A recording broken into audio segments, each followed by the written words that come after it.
Hello, folks. Welcome to the second episode of the College Football Tailgate Morning Hour. We're up early. We're here to give you our favorite picks for the mornings and the day's college football action. So we do the show middle of the week, like Tuesday night, give you our leans going into the week.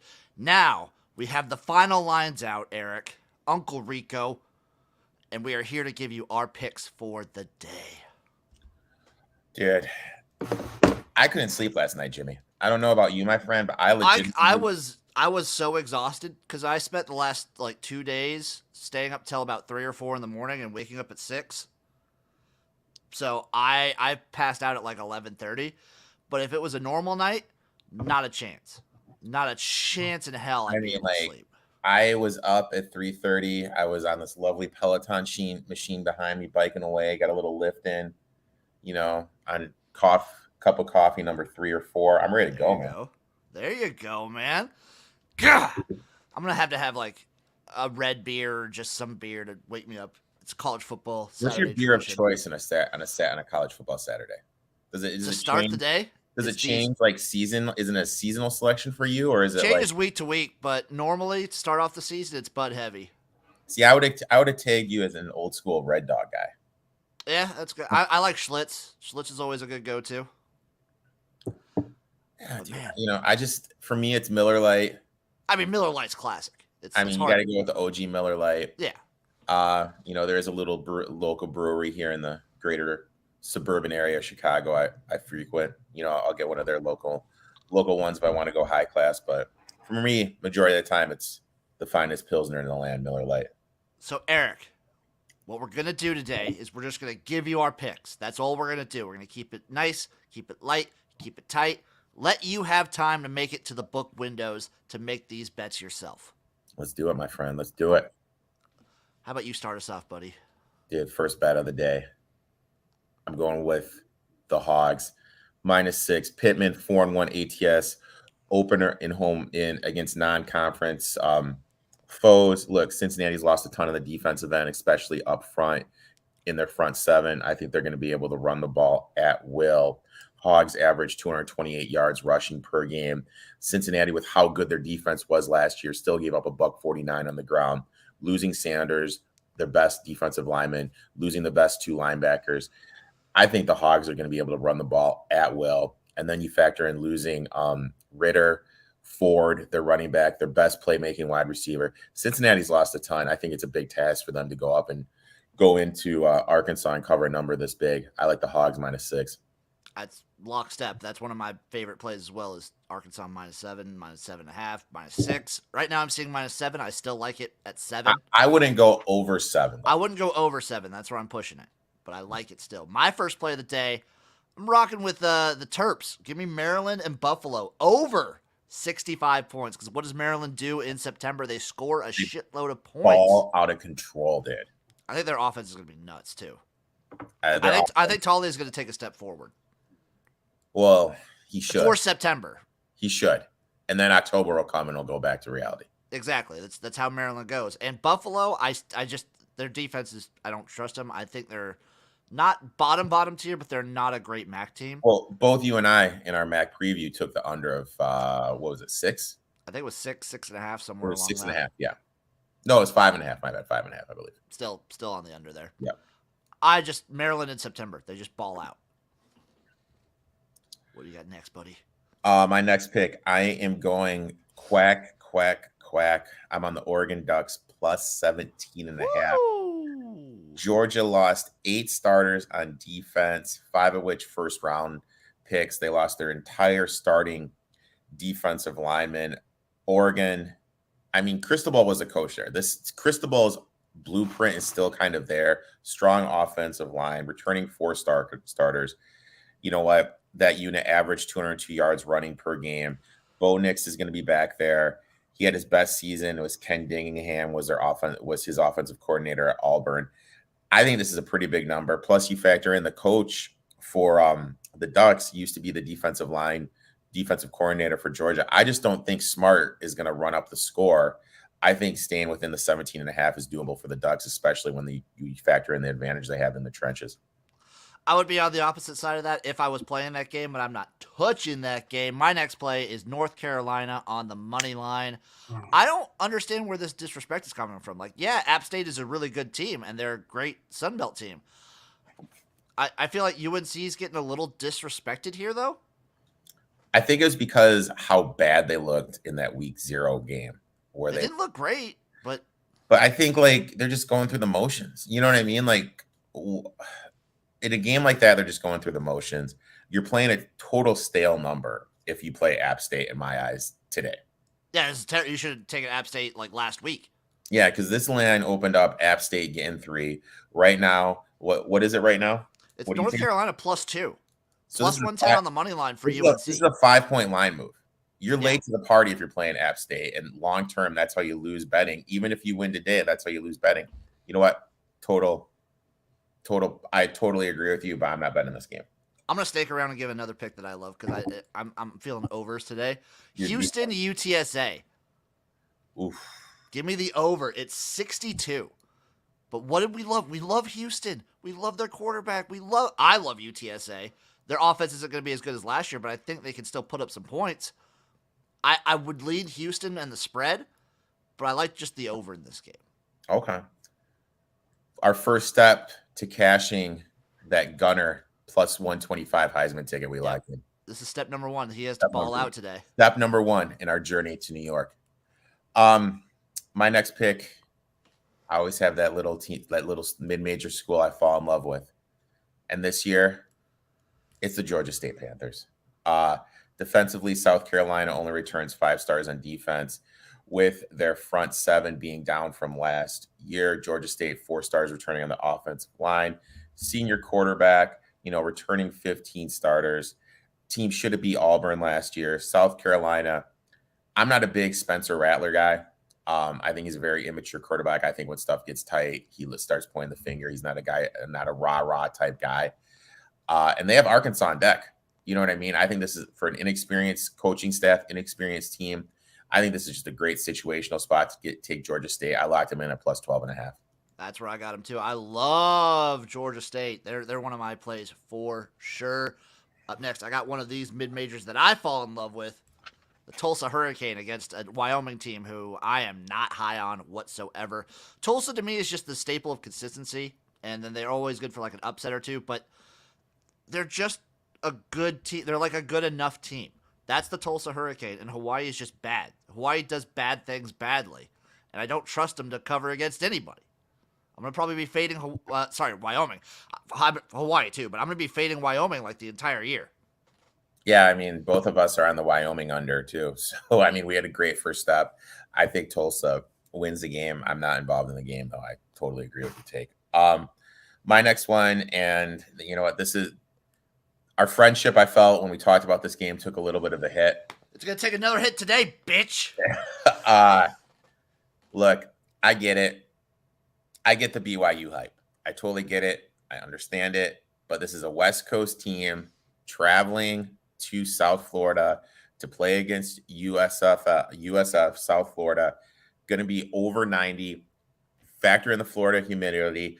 Factor in BYU's top 2 wide receivers are hurt. Still game time decisions. Even if they play, they're not going to be 100%.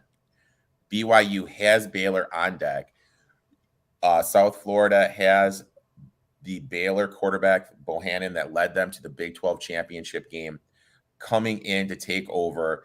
The offensive line, very underrated, all 5 starters back. Defense, they added a bunch of Power 5 transfers. I like them here. I took them. I got it, I believe, at plus 12.5. I just think this is a great value play here for USF. I'm not saying that they're going to win the game, but I'm saying at plus 12, I think they can stay within the number. I'm on BYU. Just letting everyone know. I'm on BYU. I'm not going to give you any more reasoning. I've talked about this enough. I'm on BYU. They're just the way better team. It's flat out. Even with the receivers hurt, I don't care. Until USF proves it to me, that I'm just going to fade the hell out of them too. I'm just letting you know, if South Florida wins, I'm personally going to buy you a South Florida shirt. I expect you to wear on one of these broadcasts. I will wear it. I will wear it. That is a promise. My next pick, I think we were both, I don't know about you. I was a little disappointed with how UTEP looked in week 0. Mm-hmm. I'm going to take Oklahoma minus the 31. I think Oklahoma's going to try and come out. It's Brent Venables' first game as head coach. I think they're going to try and make a statement that, guess what, we're still like a top team, even though we had all these transfers and Lincoln Riley's no longer here. I have a play in that game, but I took the under 57.5. We saw how much UTEP struggled without Crowing last year. Now you're playing a Venable defense. I don't understand how they're going to get to 10 points here with how. Yeah, if I played any total in that game, I would just take like Oklahoma's team total. Yeah, like I don't get. I think UTEP's defense, I think they're decent.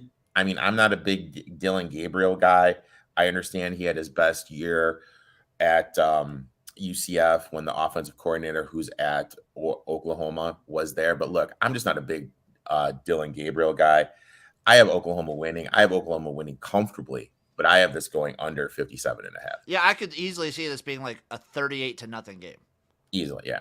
Because UTEP's offense, there's no big playability without Crowing. They're going to definitely have to figure something out because this defense can only do so much. Exactly. What do we got up next, Eric? Up next, look, we talked about it earlier. You talked about it with the North Carolina game. I found another game where there's this huge line move. Look, Nevada opened up laying 4.5. Love it. I was able to get Nevada at plus 1.5. I get it. They looked bad against New Mexico State. Now, in what world should Texas State be laying points in a row? Texas State allowed 184 rushing yards per game. The Nevada running back last week had a $109, 5.7 yards a carry. He's going to be able to eat. Texas State, all they do is they bring in transfers after transfers of transfers. It's going to take them a little time to find their cohesiveness, get everything going in the right direction. And look, you got to play the number here. If you play Texas State this morning, you're playing a 5.5 point stale number. Even if you win the bet long term, that's not a successful thing to be a successful trend to have to be a successful bettor. I'm on Nevada here plus 1.5. Texas State 1-8 lifetime versus Mountain West foes. It's just, to me, it's all about the number. That's exactly what I'm playing. Yeah, it's a number play. I'm on Nevada money line at plus 1 at even money. I like that. I like that a lot. It's just the go-to for me. My next play, I'm going to go the option teams. I'm going to go Coastal Carolina versus Army. I'm taking Coastal minus 1.5. People have been kind of like bringing this number down and down. I like Coastal all the way up to 3. At 1.5, I think Coastal wins the game. I think Army is good. People are just after last year, people just forgot all about the Coastal hype. I think they're kind of forgetting also that this is the first week of the season. Yeah. Coastal's had all this time to prepare for the option. Plus, they run a variation of it. Exactly. They're the perfect team to play a team like Army. They just play a more hyper, offensive option. Yeah. I totally get it too. I try not to go over 5 plays. I have more than 5 plays. I actually have 6 plays today. I have one more. If I was to go more, this would be one of the plays I were to lock in. I got 15. Jeez, dude. Well, I only have one more left. You just want to start rattling off your... I'll start rattling off. Well, a lot of them were tied up with you. I had Georgia State. Right now they're plus 13. All right. I got Ohio State minus 16 against Notre Dame. I think Ohio State just blows the doors off. It pains me to say this because one of my new little friends, she is an Ohio State fan. Yeah. They're going to be effing good. They're going to be so good. They're going to be good. And, their weakness was in the linebacker core. That's vastly improved. I think they're going to boat race them. Didn't make my card, though. That was a close one, but it makes mine. I didn't do Georgia, Oregon, which I think could also, I personally think Georgia could walk all over them, but this one I'm more confident in. I'm also taking the SMU North Texas over. I talked about this last night on our show. Again, these teams' offenses, great. Defenses, not great. Yes, SMU with a new head coach. I don't care. I might take North Texas plus some money. Ooh, look plus at 10? You. Plus 10? Plus 10 at home. I'm not going to give that one out to the people, but lean. I'll lean that way. A little lean? A little lean that way. Like Fat Joe says, lean back? I am on that over, though. You like that over? I got 2 more now. So All right, I'll give out one, you give out your last one, I'll give out my last one. I'm on Alabama first half spread minus 27.5. okay. Like that's when I could easily see Alabama like coasting in the second half and letting the full point spread catch up to them. But first half they're going to come out just swinging. I get it. I totally get it. I think they're going to come out. I think the play in that game is look for Alabama first half, then look for Utah State second half. Yep. I think that's the play. What I like to do in week one is I trust my cap, my off-season work. I look at the teams I'm low at. One of the teams that you and I both were low at were Liberty. They're replacing Malik Willis with Charlie Brewer. This is his third school in 3 years. I'm really not a fan of him since he's been transferring so much. That's kind of all you have to know about him, if that makes sense. They did lose their top 2 wide receivers and their best tight end, which is also going to hurt their passing game. Defensively, Liberty lost 7 starters. I feel it's going to take a step backwards. You look at Southern Miss, they returned 9 starters in offense, but mainly they finally have a quarterback that can play.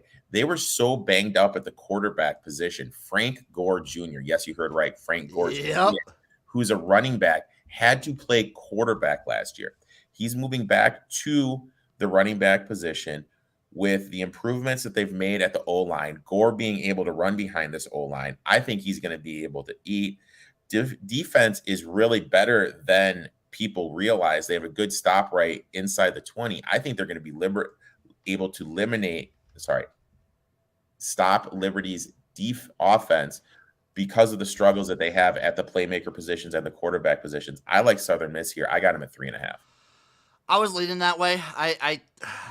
It's tough for me to pull the trigger because I was also fairly low on Southern Miss.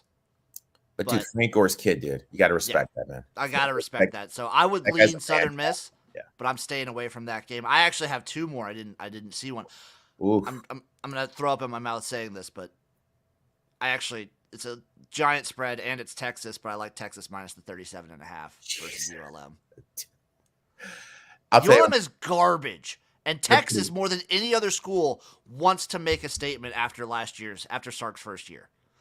Yeah. Quinn Ewers, like Heisman hopeful, darling quarterback coming back, getting paid $1 bajillion.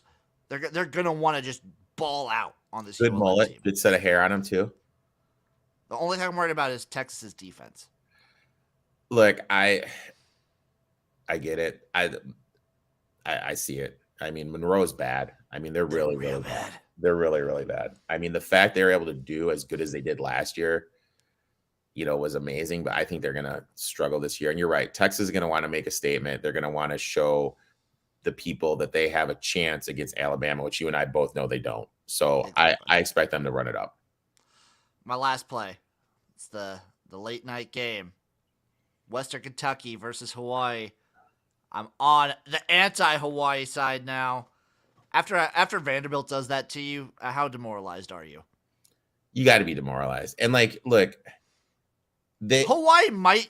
So I was completely wrong on Hawaii. Just to flat out say, they might be the worst team this year. Graham gutted that program. Everybody left. For how bad it was, Graham's own kid who was on the team left the team. That's how bad it was. They're not even playing in the stadium right now. They're playing in their practice facility because I think they built this new stadium or something like that. They converted something. Yeah, it's being built.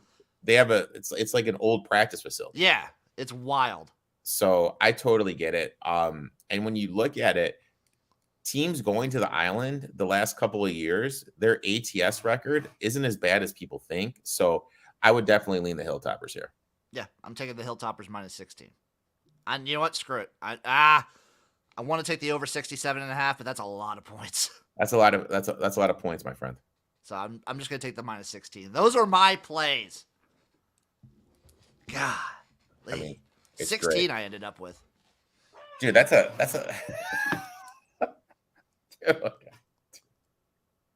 Not just counting college football for everybody out there listening. I've made, if you include the new ones I added today.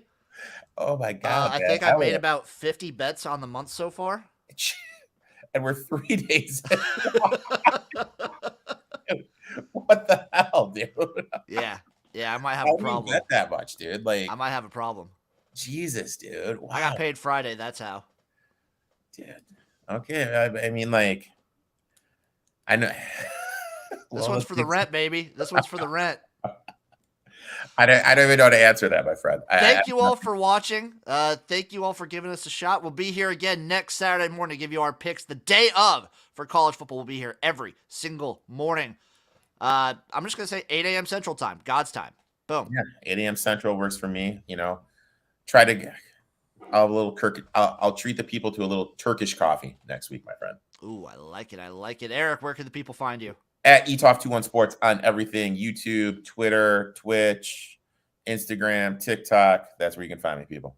And you can find me at XFL Gym, YouTube, Twitter, Instagram, TikTok, all over. I just brought back the hashtag Garage Certified series. Check those out on Twitter, Instagram, TikTok, Facebook, everywhere. I love you guys. Bye, bye, bye, bye, bye, bye, bye. And let's go make some fucking money.